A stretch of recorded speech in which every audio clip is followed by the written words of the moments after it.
Authorities in KwaZulu-Natal have confirmed that 48 people are still not accounted for following last month's devastating floods in the province. More than 400 people were killed. Homes, businesses and key water and road infrastructure have been destroyed.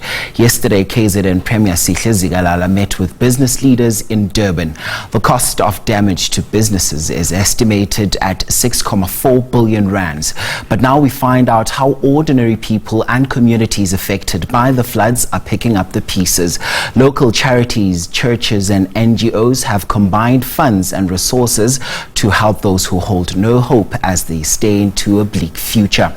On the agenda now, we welcome Sulosh Pillay from ACT Foundation and Joseph Cele from Meeting the Need Foundation, who have first-hand accounts of the situation in the affected areas in north of Durban. Sulosh and Josh, it's great to have you on the program indeed. Sulosh, I'm going to start with you. Which areas are you most active in? Good morning, Khalees, and to all the viewers. We basically work throughout KwaZulu-Natal. We have little teams all over going throughout KwaZulu-Natal. But for myself, I'm working with the north, the Tongaat area, the Stanger area, and the areas north of that, Nonoti, and those areas which are really ravaged and haven't seen aid up till today. So, talk to us about, what the situation is on the ground. It must be massive devastation because we've seen this over the past few weeks. What are you seeing currently in the ground? Chris, it's a human tragedy right now. It's not about just the infrastructure. It's not about the houses that has gone, but it's the human tragedy that is happening right now. The mothers that are crying and still have to keep a straight face for the kids, simply because they don't want the kids to worry about what's happening now. To hear the mothers cry each time we go out to communities asking us for aid because they haven't had water. Tongaat, as you know, it's going to day 33, I think, that they haven't had water as yet.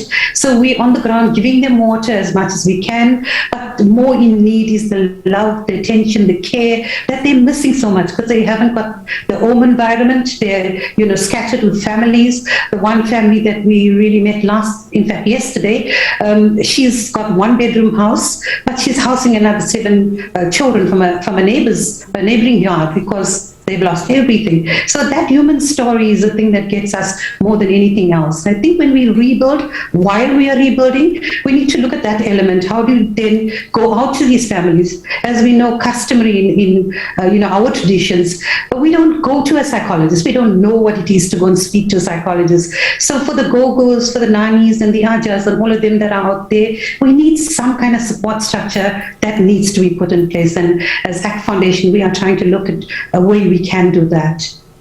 Joseph, I'm also going to bring you in. Talk to us about what has been your main areas of assistance.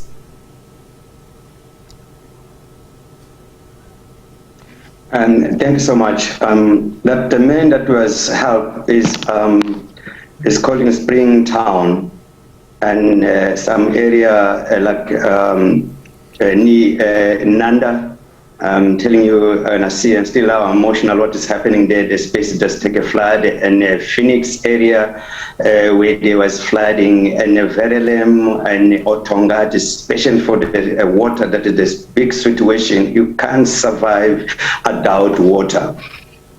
So in other house where we manage, where the part of the house, there was the wall just was collapsed. So we managed to build that section that wall was not there, and we put it back the wall and a roof, so they be able to get the space to live with the family. So that's why at the moment that we work it. Thank you so much even to the other people, they assist us to give us the truck and the TLB, the sand, and there was, because that the house is behind to the mountain, actually the stones is moving, pushing the stones through to the house, the mud and the stone, the trees fall top of the tree. Thank those people, they were assist us to give us, to give the people's hope, because I'm telling you that was such a massive thing that was happening, even to the Nanda, that the space that was the doors not open, is full of sand, and we managed to fill the sand that because normally the driveway some area, we fill the sand so the community be able to go out and in. And so some area like Verelem, we give them the clothing and a blanket and mattress and Verelem and Tongati. We do the same thing that we managed. Thank God for those organizations. They are come to sister. Adult, our brother and sister, to coming together, we not achieve nothing, but we thank you that because we are small, but when we're coming together, we like a big, you know, I'm feeling emotional because some families still never find their family, still they're looking around what the space is taking up, especially the food, because they are lost everything. When you drive into the road, you can see fridge, you can see blanket, you can see the tin roof, it's got nothing. So we achieve because our brother and sister does to help us. That's why the name is Meeting the Need Foundation. We're meeting the need, what the people they need to help to assist them. You know, Joseph, you've just painted, you know, a very grim picture for us. And as I'm also watching the pictures right now, as we're having this conversation, you've also helped, you know, retrieve many bodies. What has it been like for you and those you have assisted in the search and rescue recovery, of course, efforts?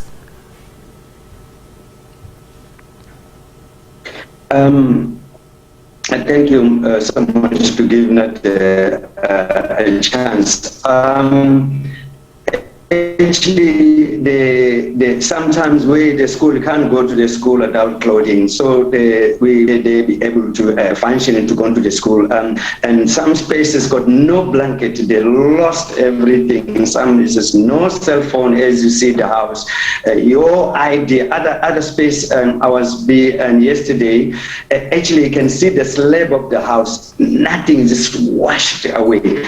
You come out like only that the clothes you have. So this is sometimes when I'm talking, I feel like emotional. The human beings, you know, living in the house. Suddenly one day, half a day, night, you got nothing.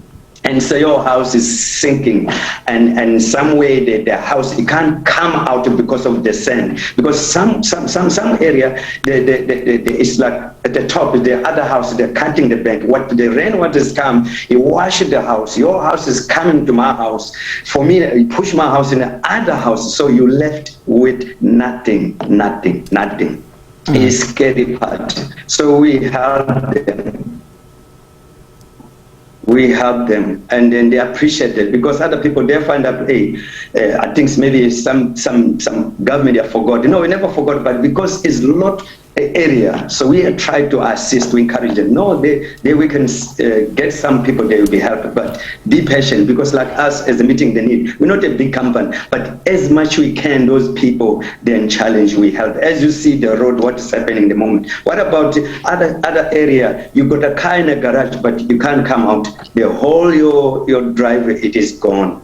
Other car, there was inside actually the garage, the water come pushing the sand. The insurance, when it came, said nothing can do. They want to, you find up your way, cutting the tree, take the car. We can come to take it. So we went there to working the whole day to try to, with the tailbeat, to digging to pull that car out. That was the situation that we're facing. And still now we continue, not stop. Right. And now, is so many mattresses other people in some church. Yeah. Now, Sulosh, as you hear Joseph, you know, talking to us about the importance of, you know, communities working together, you know, and assisting each other during this very difficult time, to talk to us about how are you being assisted with funding and resources? Police, it's a very difficult one. We have partnered with other organizations like the Daughters of Africa. ACT Foundation has partnered with them. Like Joe, we've had other organizations from religious institutions, from churches, from mosques. People have come together, and, you know, together we are so much stronger. We've been able to go out to communities, reach those that could not be reached. And as Joe was actually explaining so beautifully, some houses needed to be dug out, and they used their bare hands to go there help them get these families out so that they can at least move out their homes and find food and find the things that they need for usage right now. Some of the community halls that we've been to, the mothers are sitting quietly, as you see in the visuals behind, on mattresses while the children blissfully play because they don't know what is happening. They understand this as a holiday or a place away from home. While the mothers stress in there, you can see the worry, the concern, the actual pain in their eyes because they have to be strong. Mothers have to be strong for the children. So we put the strong facade in while the kids play there, and I'm sure in their mind, if you look at them, they're churning, where do I go back to? Because there's no home. One day there's a home and the next day there's nothing. We had one family in Tonga that, their home got submerged. They said they were standing there watching it beautifully, were sitting at home watching TV, and suddenly the way the water came, it flooded and then there was no house. And fortunately for that family, they were able to all get out of it. The other ones weren't so lucky, like the family, the mom, the grandmother that lost with the 3 children. That area that we went to, please, if you look at the area, the stream is a tiny stream. You would never expect a stream like that to actually cause such a tragedy. I mean, it's 4 individuals that lost their life in that. It's these invisible people as well that are on the outskirts, Glendale, areas like Fraser's, those kind of areas, they're not in the foreground. People don't know them. People don't know they exist. I call them the invisible people. And NGOs like us who partner with each other, we are able to find those niche, those people that government don't see, other NGOs don't see.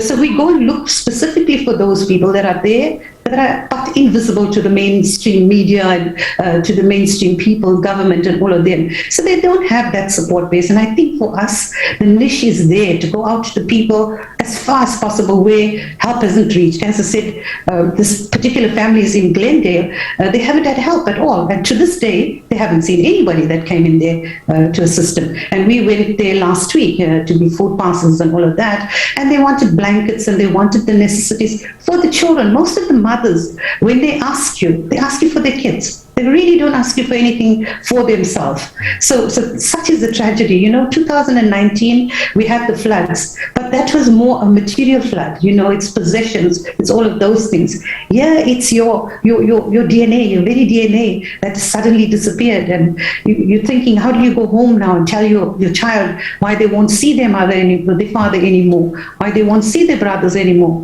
Others with the hope, and the one family, it's now, I think it's over 30 days, but the mom is still saying to me, I think I will find my son. I think he will be alive. He may have floated away from here. It's those kind of human stories that tugs at your heart, and you still have to, go there and pacify. And giving them material things is one thing. We're doing that, and lots of NGOs, lots of religious organizations, all doing that. But I think after this, we need to find a mechanism where we can talk again to these families. We can give them that love, we can give them that attention, and we can give them the solace to know that there is going to be sun at some point in our lives. That's the part we need to reach. Sulosh, talk to us about what the critical needs at this particular moment are. For most of them, they've got clothes, they've got food. A lot of them have food at the moment. So it's for kids that are going to school, school shoes, bags, whatever stationery you can get. They've lost everything there. And the human element, if you can go just to a community to give them that love and attention.